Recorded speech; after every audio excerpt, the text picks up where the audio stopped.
Wymagający bossowie, mroczny klimat i gra, w której wiele twórców internetowych znalazło psychologiczną głębię. W tym filmie opowiemy wam o ikonicznej serii Dark Souls oraz jak zmieniały się te gry na przestrzeni kolejnych odsłon. My jesteśmy Przemojcy z kanału, no nie? I zapraszamy. Na wstępie materiał jest współtworzony ze Snake Eaterem, więcej powiemy na końcu filmu. Nasza opowieść zaczyna się w mieście Shizuoka w Japonii, gdzie dorasta młody Hidetaka Miyazaki, który jeszcze nie wie, że pewnego dnia stworzy jedną z najbardziej kultowych gier action RPG w historii gamingu. Młody chłopiec całymi dniami i nocami czyta książki. Jest, byśmy powiedzieli, książkowym nerdem, który zgłębia książki od fantastyki po science fiction, a kiedy już nie ma co czytać, sięga po historię Azji, Europy i Ameryk. Nim trafił do From Software, pracował jako opiekun klienta w firmie Oracle i męczył się tam niemiłosiernie. Może pieniądze nie były najgorsze, za to czuł, że nie jest to do końca wewnętrznie jego marzenie. I nagle pewnego dnia po powrocie do domu odpala grę Ico na PS2. W grze sterowaliśmy tytułowym Ico, który starał się chronić przed przeciwnikami Jordę, córkę księżniczki. I kiedy Miyazaki zobaczył te wszystkie malownicze lokacje, te wszystkie poruszające się postacie po ekranie, te wszystkie łamigłówki do rozwiązania, no to był tak zachwycony, że jego reakcja wyglądała mniej więcej tak. To jest zajebiste!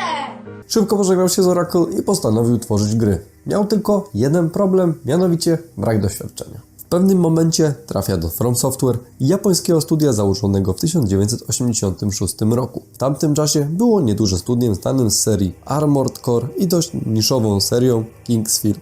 Miyazaki dostał pracę przy projekcie Armored Core Last Raven. Szybko zaadaptował się do nowej branży, szybko się uczył, no to wzięli go po prostu też do kolejnego projektu, jakim był Armored Core 4. Pewnego dnia do From Software zapukało Sony, no i mówią, że oni to by chcieli swojego Obliviona, który w tamtych czasach zbierał wszystkie możliwe nagrody i pochwały, w dodatku był ekskluzywem na Xboxa 360 i PC, więc Sony czuło presję, żeby mieć coś na swojego PS3. I żebyście zrozumieli skalę, From Software dzisiejszy do From Software w tamtych czasach, to tak jakbyśmy porównywali teraz 11-bit Studio do CD Projekt Red. Upraszczam, ale chyba rozumiecie aluzję. W każdym bądź razie wszyscy zacierali rączki, bo przychodzi sobie gigant Sony i chce ekskluzywy na PlayStation 3. Tak oto zaczyna się produkcja gry, którą świat później pozna pod nazwą Demon's Souls. Założenia były następujące. Robimy action RPG, jak Oblivion. Robimy grę w settingu fantasy, jak Oblivion. Robimy grę z otwartym światem, jak Oblivion. A w dodatku na rynku królują obecnie gry z pierwszej osoby, jak Oblivion. Albo Call of Duty Modern Warfare 4. Proces produkcji gry był piekłem deweloperskim. Pierwszą przeszkodą było PS3 i próba zaprogramowania na nie czegokolwiek. Nie pomagał tutaj brak większego wsparcia ze strony Sony pod kątem, jak to w ogóle programować na ich nową konsolę. Kiedy wieści o tym, że studio robi grę fantasy u strzału Miyazaki, od razu poszedł do kierownictwa From Software i prosił, aby go przenieśli do tego projektu. W końcu czuł, że może wykorzystać swoją wiedzę z m.in. książek fantasy. Na co kierownictwo mówi, żeby wracał do pracy nad Armored Core 4. To jednak nie przeszkodziło Miyazakiemu, który, jeśli wierzyć relacjom współpracowników, często zakradał się do zespołu pracującego nad Demon's Soulsami, coś tam dopytywał, coś tam podpowiadał, dawał jakieś takie swoje luźne pomysły i przemyślenia na temat tej gry fantasy. From Software początkowo próbowało coś zrobić na silniku swoich wcześniejszych gier, ale szybko okazało się, że silnik nie jest w ogóle przystosowany do open worldów.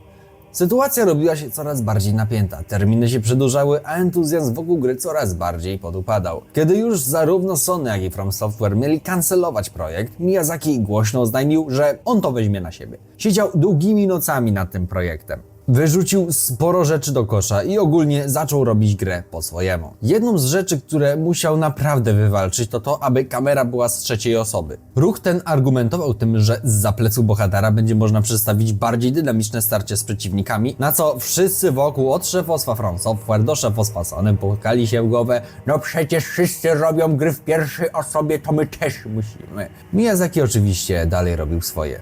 Prace się przeciągały, a Sony coraz bardziej dopytywało się: no, gdzie ten Oblivion Killer?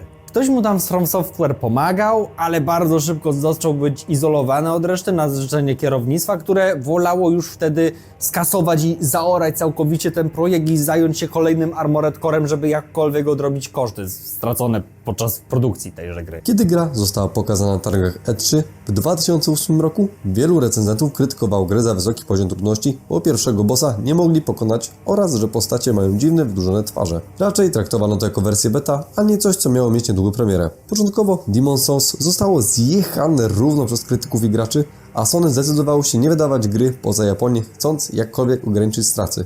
Był to totalny niewypał. Ale jak to mówią, marketing szeptany potrafi zrobić swoje. Na wielu forach w Europie i USA zaczęto ponosić dyskusję, że jest tam w Japonii jakaś hardkorowa gra w klimacie dark fantasy. Dyskusje między użytkownikami roznosiły się coraz większym echem. Wielu na własną rękę postanowiło sprawdzić sobie tę enigmatyczną produkcję. Sony, widząc ciągłe zapytania o Demon's Souls, postanawia jednak wydać grę w Stanach i w Europie. No i kiedy okazało się, że gra ma bardzo duże community, bardzo pozytywne oceny i bardzo dobrą sprzedaż, no to wszyscy zbierali przysłowiowe szczęki z podłogi. W Sony już wszyscy ochoczo zacierali rączki, szli do Miyazakiego, aby zrobił oczywiście kontynuację. Znów ekskluzywa. A Miyazaki, pamiętając jeszcze jak wszyscy rzucali mu kłody pod nogi, wypiął się na nich i powiedział, no nie. Tak oto powstaje pierwsze Dark Souls, które duchowo kontynuowało Demon's Souls. Niemniej zmiana IP pozwala wydać grę zarówno na PC, Xbox 360 i PS3, bez obaw o złamanie umów o ekskluzywności, które było podpisane w ramach Demon's Souls. Dark Soulsy ponownie wyróżniały się mrocznym settingiem fantasy, wysokim poziomem trudności, a także specyficznym environmental storytellingiem. Jest to ciekawa odmiana storytellingu, która zamiast opowiadać nam historię poprzez kwestie dialogowe, czy to głównych, czy pobocznych postaci, ona de facto opowiada nam poprzez to, co się dzieje dookoła. Przykładowo widzimy jakieś wielkie pobojowisko, widzimy dwa różne proporcje i ogólnie masę trupów, no to możemy śmiało stwierdzić, że w tym miejscu była jakaś bitwa. Jest to akurat przykład trochę oderwany od Soulsów, ale używam go, żeby wytłumaczyć, jak w ogóle wygląda taki environmental storytelling i czym się różni od tego, co przyzwyczaiły nas w zasadzie inne gry. Oprócz tego mieliśmy ogniska pełniące funkcję checkpointa, miejsca do odnowienia mikstur, ale i przede wszystkim skorzystania z ognisk spowodowało respawnowanie się wszystkich przeciwników. Więc grając to po raz pierwszy, można się tego zdziwić, gdy świeżo ubity przeciwnik stoi jak gdyby nigdy nic. Dark Souls oferuje genialnie zaprojektowane, często monumentalne lokacje. To połączenie trudnego action RPG i Metroidvanii. Nawet uruchomione po tych 14 latach od premiery, dalej potrafi wciągnąć niejednego masochistę.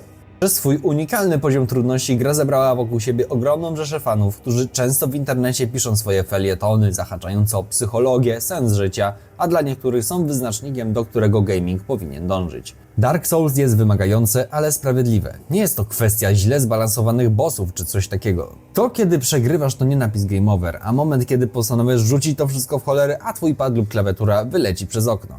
Tryb online też jest tutaj nietypowy. W Dark Souls możemy dołączyć do sesji innego gracza i albo pomóc mu w walce z bossem, albo pokonać go.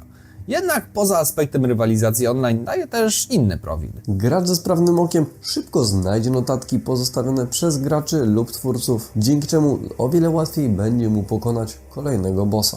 Często przy specjalnych plamach krwi możemy zobaczyć, jak zginął ktoś, kto był tu przed nami i w ten sposób przygotować się na nadchodzące niebezpieczeństwo. Innym charakterystycznym elementem serii jest to, że w chwili śmierci tracimy swoje doświadczenie, czyli duszę, które jeśli chcemy odzyskać, musimy wrócić do miejsca, gdzie nas pokonano. Wysoki level przydaje się tutaj, niemniej każdego bossa przy odpowiednim refleksie gracza jesteśmy w stanie pokonać na najniższym poziomie postaci bez ekwipunku. Inaczej nikt by nie robił tych wszystkich challenge'y, idź na golasa na pierwszy level i przejść grę bez zgonów. Gra jak w 2011 roku, tak i dziś przyciąga do siebie śmiałków szukających dodatkowego wyzwania w grach. No ale dla memiarzy też się coś znajdzie. Приглашаю в эту студию 12-го чемпиона мира по шахматам, международного гроссмейстера, заслуженного мастера спорта СССР Анатолия Карпова.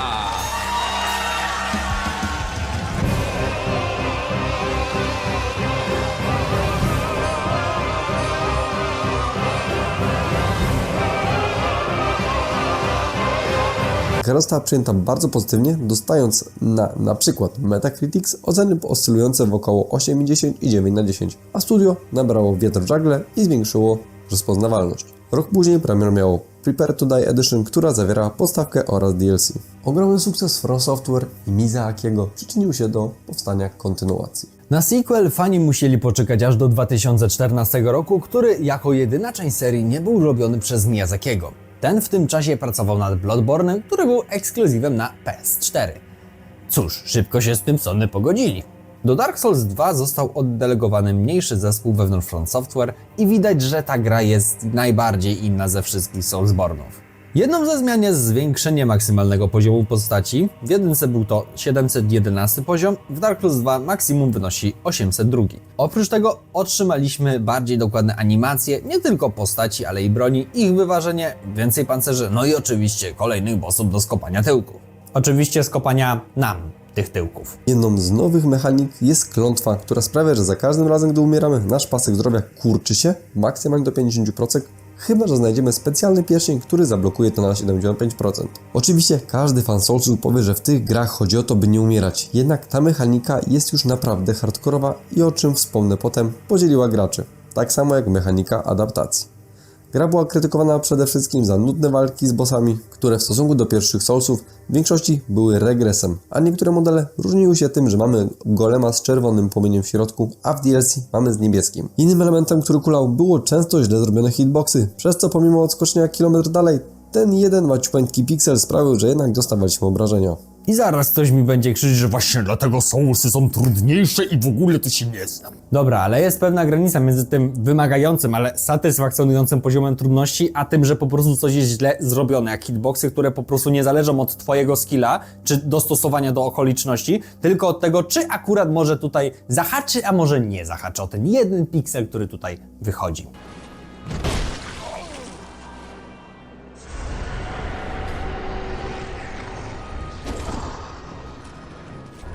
No, jest to w ostateczności po prostu frustrujące i raczej nie daje nikomu przyjemności.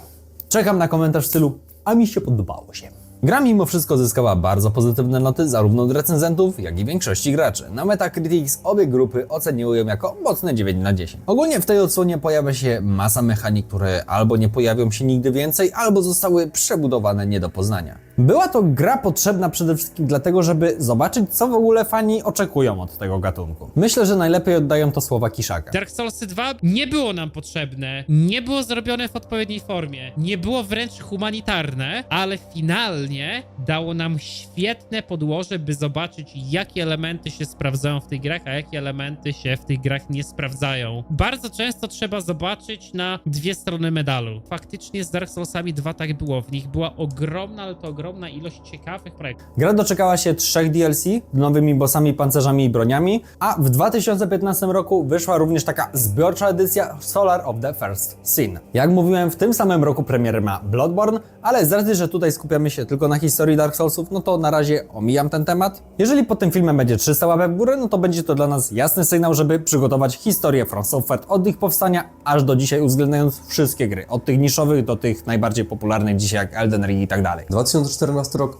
to rok zmian w kierownictwie z From Software. Miyazaki zostaje prezydentem firmy, zastępując zasłużonego już Naoto Shizina na tym stanowisku.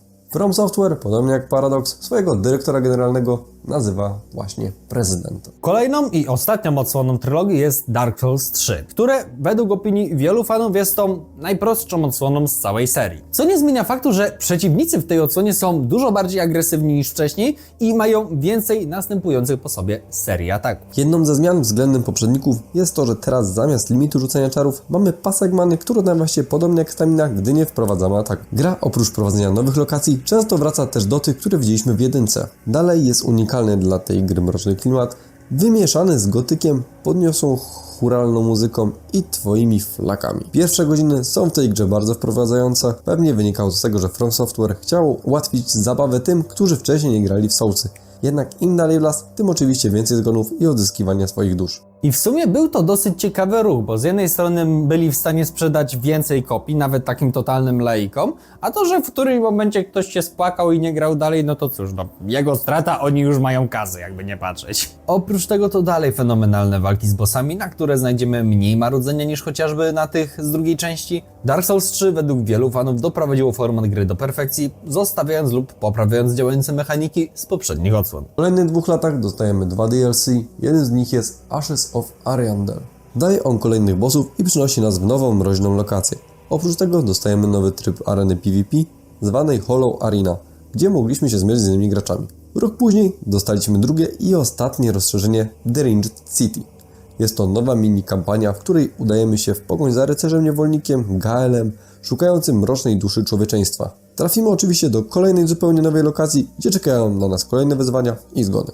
Po wydaniu obu dodatków dostajemy edycję ostateczną Dark Souls 3 The Fire Fates, zawierającą podstawkę i oba dodatki. W 2018 roku dostajemy jeszcze remaster 1 na nowe generacje konsol, a w 2020 roku na PS5 trafił remake Demon's Souls, który nie był robiony przez From Software. Tutaj skupiliśmy się na ewolucji serii Dark Souls. Natomiast jeśli chcecie bardziej wnikliwą analizę o tym, co jest takiego fajnego w napisie You Died, odwiedźcie kanał Snygitera, który podlinkuję w opisie filmu i przypiętym komentarzu. Kiedy to oglądasz, na jego kanale powinien znaleźć się już materiał. Na zakończenie napisz nam w komentarzu, jakie są Twoje przygody z Soulsami oraz czy według Ciebie ten mityczny poziom trudności naprawdę istnieje. Przypominam, 300 łapek w górę i robimy cały film o historii From Software, tak jak za swego czasu zrobiliśmy m.in. z 11-bitami i Firefly na tym kanale. Nie przedłużając, wpadajcie też na kanał Snygitera, a my się widzimy już niedługo przy okazji kolejnych filmów. Do zobaczenia! Żegnam również cieple. Na razie.